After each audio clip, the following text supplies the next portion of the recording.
Hello and a very warm welcome to Talking Germany, the show where we do just that. And today's guest is, and I quote, the king of Germany's gossip columnists, the godfather of the intimate confession, no less, a mixture of a psychiatrist, a priest and a lie detector, so they say. And here he is, the man in person, Paul Sahner.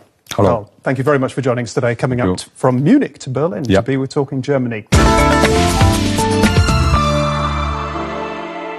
First question, or not a question, a statement. Germans read a lot of magazines, don't they? They do. They love Bunte, they love Gala, they love the big ones like Stern, because they are interested what the people are doing, what the politicians are doing, what the actors are doing, what the cultural people is doing, and so on and so on. They are very interested to see behind the facades. Okay. And I noticed you got the first mention in there was for Bunte, your own publication. And as if by magic, I just happen to have a copy of Bunte here. You can see it for our viewers over. A little bit sort of like from the format Paris Match, I would say. You know, you've got Carla Bruni here, and you've got Mary from Denmark, a German celebrity, Carolina Beil, so sexy with a baby, it says here. What's the circulation, Paul?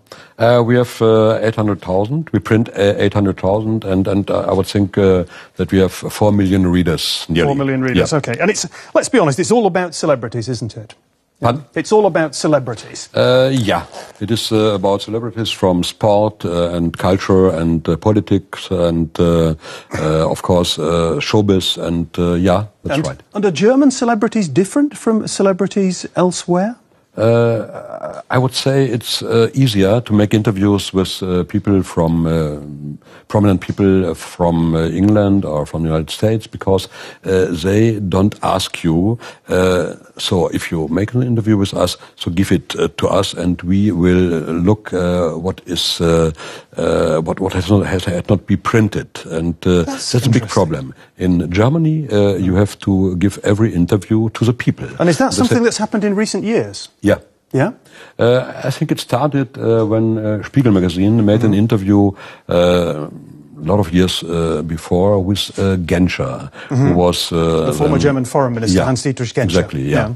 And he said, okay, I will give you a real big interview, but I want to see it before it is printed. And so now we have to do it. What makes us a celebrity? Do celebrities make themselves, or are they made into celebrities? Most of them are made by herself, because you must be a good soccer player, you must be a good tennis player, you must be a good politician, you must be a good writer or something like that. So you need a lot of real good things. So you need talent to begin with. Talent, yeah, of course. You must have talent, yeah? You can't be a celebrity without the talent, you would say. No. Maybe if you marry the right person, Nadel was 14 years together with Dieter Bohlen and or Verona Poth, icon. Yeah. And maybe it helps for a short while, but you have to have your own success. Otherwise, you will not become real big. And then people come to you and they tell you their secrets. Yeah. Wait, but the word secret is interesting, isn't it? Because a secret is something you don't want other people to know, but they come and they tell you. Yeah, because I think that our readers and every human being is interested what happens with his neighbor, and all they want to know everything about the Pope, maybe about Angela Merkel, about a soccer player or what else. I mean, and these people tell us also the private life. I mean, Angela Merkel maybe tells the Bunte readers how to bake Christmas cake or something like that. It's all about... come on, for 2 years you were the editor-in-chief of German Penthouse. Yeah. When we're talking about celebrities and what people want to know, what we're talking about mainly is sex, isn't it? Yeah. Yeah, of course. I mean, sex makes the world go around, but not only sex, of course. But in our editor is also now printing Playboy magazine, and I think the people are interested, but not stupid sex. They want to see erotism, and they want to see really nice girls and women and so on. Sex is very important, of course. The celebrity scene in Germany often seems to me a little bit incestuous. Yeah? Yeah. Why? Can you declare me? You have the same names, the same faces, cropping up on the same movies and in the same magazines and in the same talk shows all the time. Yeah. Fair enough? Yeah, that's terrible. That makes your job difficult, though, because you've got a sort of a bit of a closed circle there. Yeah, that's right. But so we try to look for new faces, and maybe new faces are now in the government. Philipp Rösler, and who was also here as a guest, Karl Theodor von Guttenberg. We like very much new faces, and Karl Theodor von Guttenberg is for us perfect, because he's married with Stephanie, and she is born as van Bismarck. Yep. So Germany's aristocracy has moved into politics. It's interesting stuff. It's interesting what Paul has just been mentioning, because we're now going to get a look at our own Talking Germany top 10 celebrity list for 2009. It might include one or two of the names he's just been mentioning. Supermodel Claudia Schiffer, a global star made in Germany. Likewise, haute couture icon Karl Lagerfeld. Steffi Graf is still seen as the queen of her sport. And Franz Beckenbauer is a legendary figure in the world of soccer. Pope Benedict is also a homegrown German. This year has also been massive for 4 boys from Magdeburg. The group Tokyo Hotel has sold more than 5 million copies of its music and performs concerts all over the world.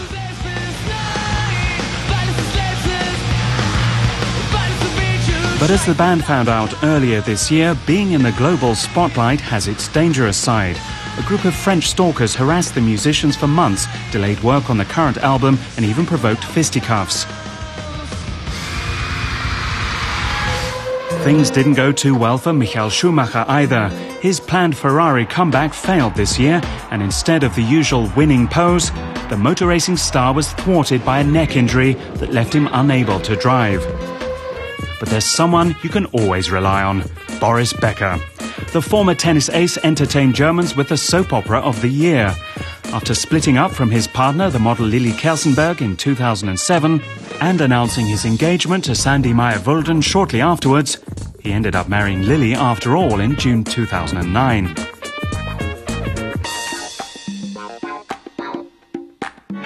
When it comes to nobility and politics, the face of Theodor Freiherr von und zu Guttenberg seemed to be everywhere this year.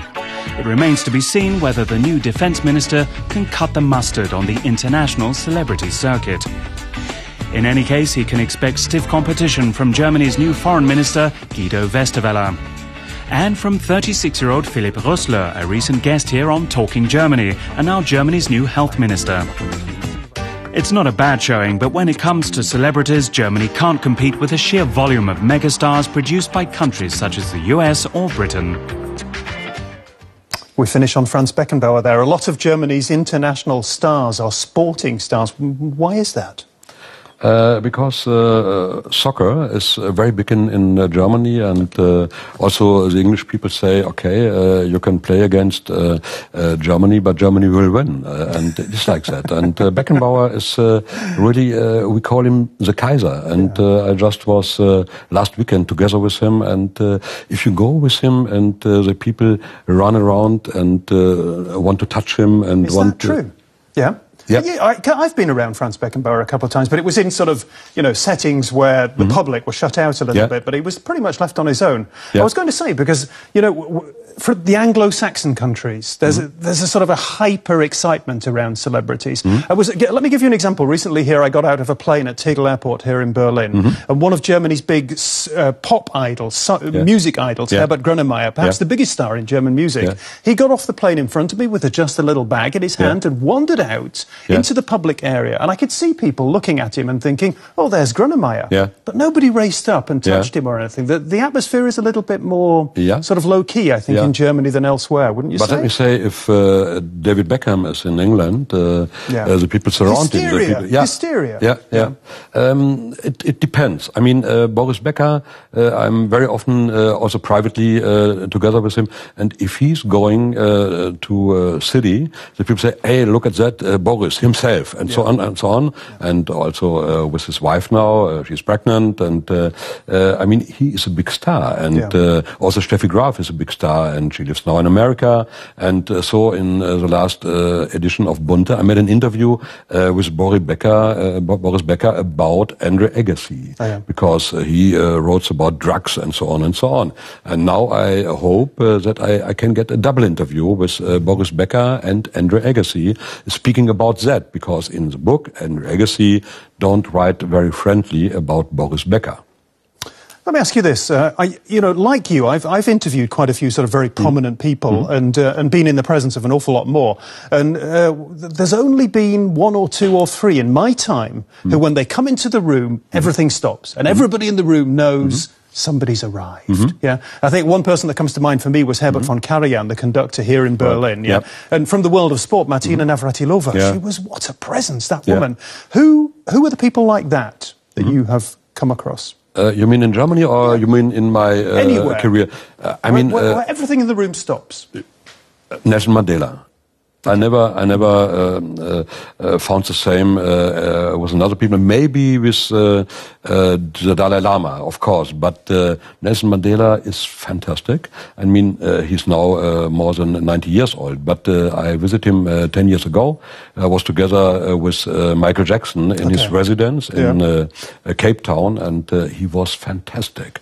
I mean, brilliant, and everybody looks at him as he was a holy man. And full of charisma, and I mean, I never saw it again. And he showed me the prison where he spent 25 years of his life, and it was really fantastic to meet this man. We saw you interviewing one of your guests in your lovely apartment in Munich earlier. How would you like to have the Pope coming round for a cup of tea and a chat? I would like it, but he never will come, because I had a big trouble with him, and I made an interview with him when he was Cardinal Ratzinger years ago, and so I spoke to him, and I have everything on my band, and I spoke about what happens if Papst Johannes is dead, and that a lot of people would like that he would be the follow-up, and he said, "Oh my God, oh no, I don't want it," and I'm just a modest priest, and so on and so on. And then I say, okay, it's maybe better to have a new pope from the third world. It would be better for giving a sign. And he says, but this people don't have this big lobby, these cardinals from maybe from Africa or Asia or so on, and South America. And so I made a story about that, and then he said, okay, but I never gave Bunte an interview. Okay, but you've had a bust-up with the Pope. Yeah, that's right, yeah. People sometimes, and I said it in my intro to you, people sometimes call you the lie detector. When the Pope was saying, oh, not the Pope, he was the Cardinal, Cardinal Joseph Ratzinger, was saying to you, I don't want to be the Pope. This is often said about him. Did you believe him? I believe him because I think he's a very powerful man, and he's very intelligent, and I think what he had done is not to lie, but it's something of Notlüge. What is this Notlüge? It was let's say it was a white lie. That's what you might call it in English. Yeah, to be kind to the Pope. It must be. Yeah. You work in a world that is a world of vanity, a world of egos, a world of exhibitionism, people showing off all the time. What about values? We're talking about the Pope. You grew up in a Catholic household. What do you believe in?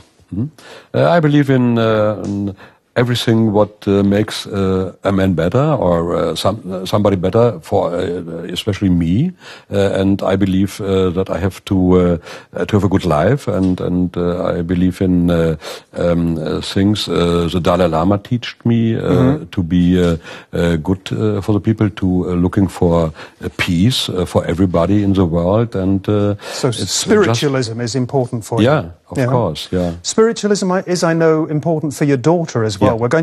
Your daughter was the product of a relationship that broke up, unfortunately. I don't want to pry too much, but we're going to be talking about divorce now. Yeah. Give me a headline for the impact that divorce can have on children. What would you say? I would say that my daughter is now living in an ashram near of Wiesbaden. That she is very happy there. She found there her new family, as she told me, and her mother.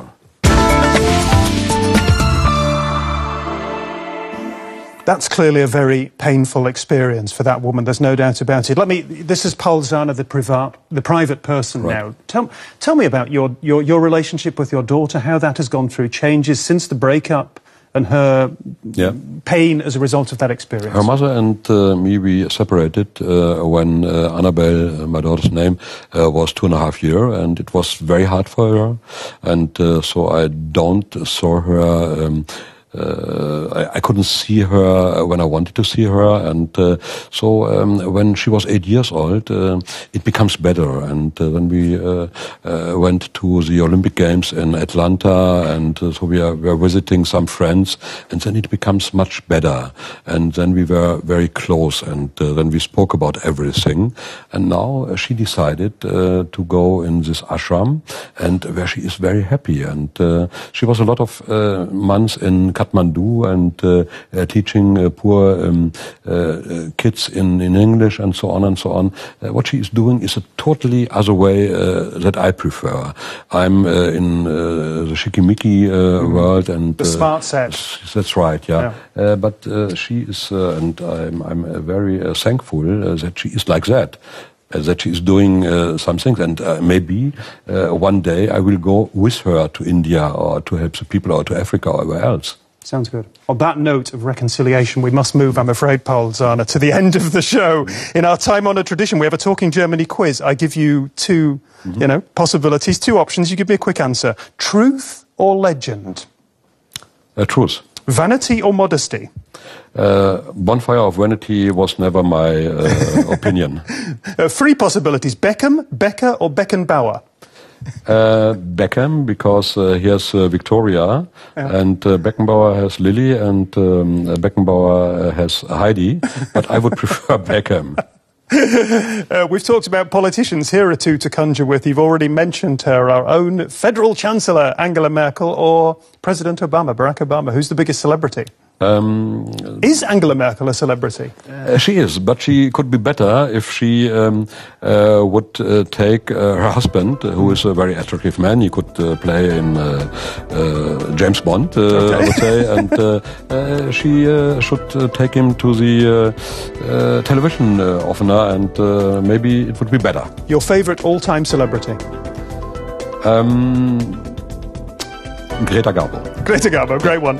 It's been really nice talking to you, Paul. Paul Sahner, he's been our latest guest on Talking Germany. It's all time we've got now. If you've enjoyed his company, the confidant of the stars, if you've enjoyed his company as much as I have, come back next week. Tschüss.